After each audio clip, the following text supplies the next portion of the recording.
So now that we have that, it's time to plot. We're going to start off by making a figure. We're going to use that make subplots function.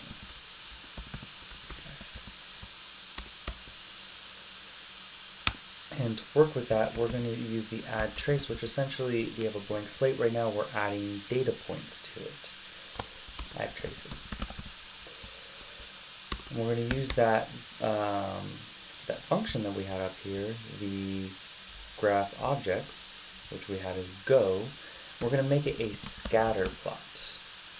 But we also want this to be three-dimensional. And we're going to have our values. We have Reynolds, Schmidt, and Sherwood.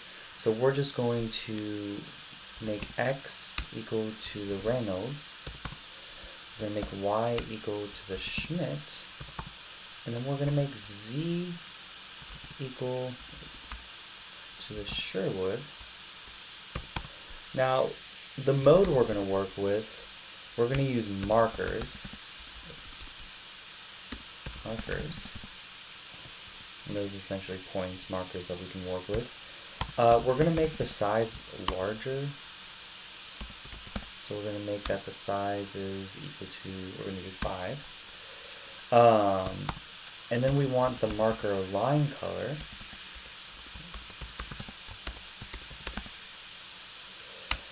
My favorite color is purple, so we're going to go with purple. Unless it doesn't show, well, then we'll change it. So with that, you can see our figure.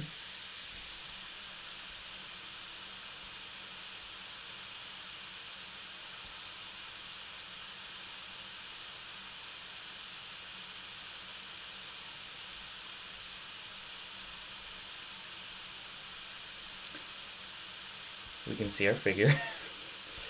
That looks a little more bluish, but whatever. We can see it's kind of a little bit like a plane there, but yeah, that looks accurate about. And we made it into a 3D plot as well there, so we can see all the values. These are the experimental data that we have. With that, we're actually going to want to make now a plane. As you can see, it's very close to looking like it's a plane itself already. But we're going to want to make a plane of best fit. It's kind of like in a 2D graph, we sometimes have a line of best fit. So we're going to want to make a mesh grid here. We're going to start off by using the function linspace. There's supposed to be a dot there. And we're going to have our two values. We're going to have it as the Reynolds number, which we know that we set that as 2,000. Not set that, but it was given to us as 2,000, 35,000. And we're going to want to have 30 intervals with this. So this is our min, this is our max, and we're going to have 30 intervals with this. And then we're going to want to set one up for the Schmidt. So we have linspace as our min will be that 0.6, our max will be that 2.5, and again we're going to have 30 intervals with that. But with that on top of it, we're going to then want to make a grid out of this. So we're going to make a mesh grid with these values. Let me just make sure this is all right first. Yeah, so it shows us those arrays, which is perfect, because now we're going to make that into a grid. So we can do that by having a mesh grid function under numpy, but we're going to want to set that equal to the grid of the Reynolds number and the Schmidt number.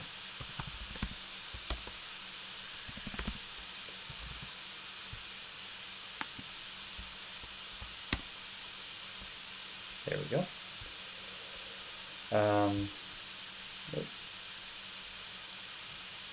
Don't know what's happening here. And on top of that now, we're also going to want to get our Sherwood grid number. And essentially what we're doing is we're calculating the problem statement and linear regression to find the parameter values. NPX. It's kind of hard. I should probably actually just talk instead of typing in talking. But here we're going to have it that at first we're going to set it that the Schmidt value is going to be constant and the Reynolds value is going to vary along with the Sherwood. So we're going to set it as the exponent here. And again, indexing just starts at 0, that's why we're working with that. And it's essentially going to be that value that we have there.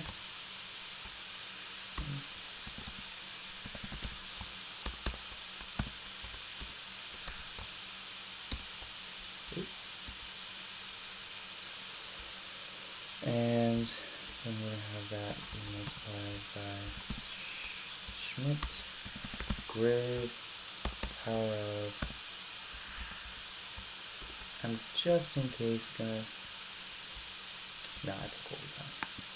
We'll give this a test right now if we are going to be fine.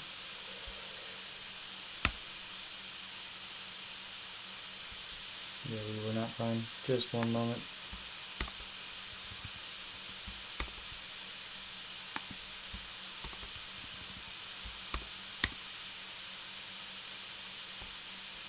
I see my issue now.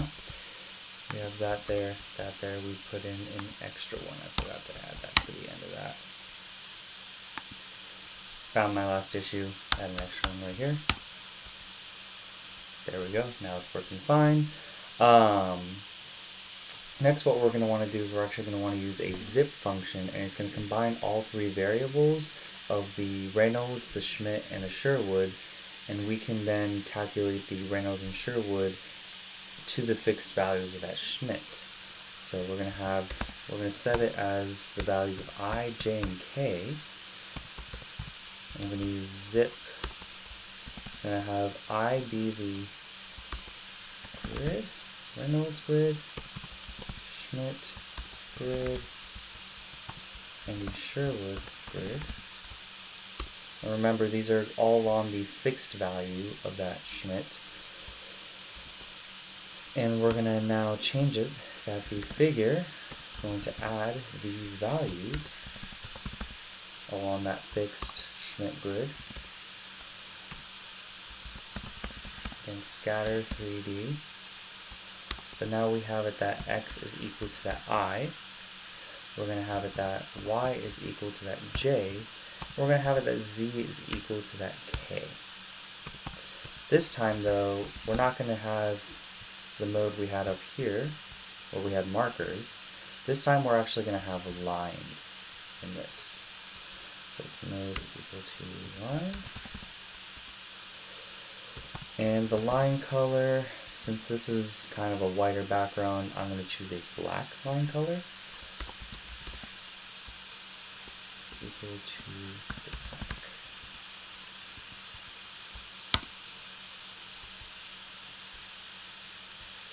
And then we're going to go ahead and check how that looks right now.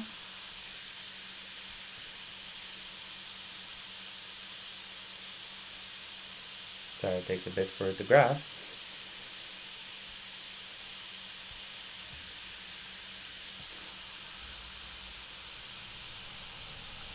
And as you can see right here, we have now added those values as lines. And remember, we had Schmidt. Right at here, we had the Schmidt as this fixed value, so it does not change along the way. But we're going to have this as a graph, so we're going to want this to go along the other way, in which means we're going to want to now find it with the fixed Reynolds number instead of the fixed Schmidt number. It's actually not that hard to do. I'm going to go ahead and delete this though, because we're going to be copying this stuff right here. But this time, we're going to flip this over so that instead of it being the Reynolds grid and the Schmidt grid, because it's now going towards that fixed Schmidt grid, we're going to have it be towards the fixed Reynolds grid, which means we're also going to have to change these values.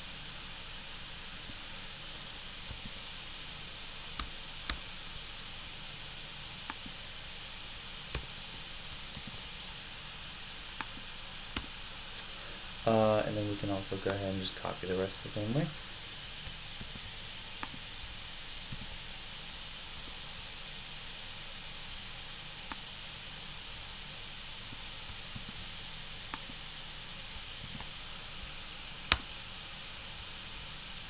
Now with that, we can look at our new graph.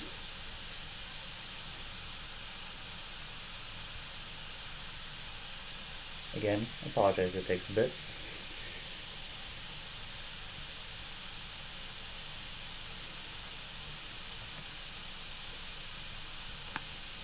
And we can see now that we have it both, let me scroll a bit, both compared to that Schmidt and compared to the Reynolds, which gives us now that grid style values. And it, as you can see too, it does look like it is a plane of best fit essentially. It's the line of best fit for the 3D graph. One last thing that we are going to do is we're just going to make it look a little bit prettier, kind of fix it up a bit because the values, we have this here, they're all over the place. So we're going to want to make an update to the figure.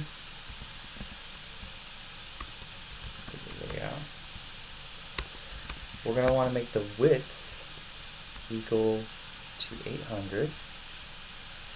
We're going to want to make the height equal to 800 as well. We're going to make it perfect there.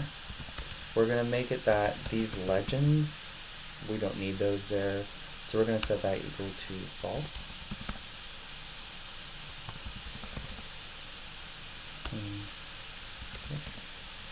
And we're now going to set the titles for each of these. So instead of Z, X, Y, and all that, we're going to now have different titles for those axes. Oops, that's nice.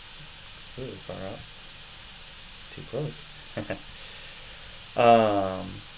So we're going to have the x-axis title be the Reynolds value.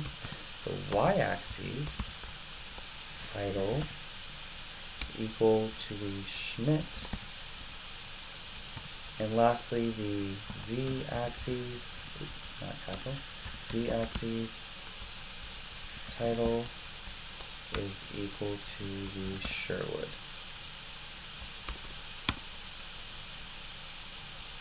Oh.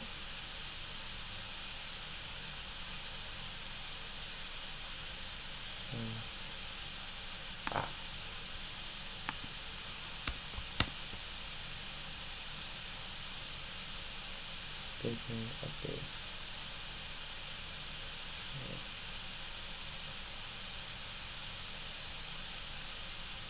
Oh, that's supposed to be an equals as well.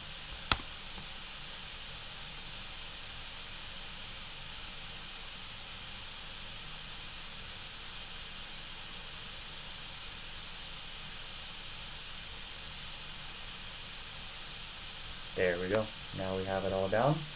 Let me scroll this up so we can see a little bit more clearly.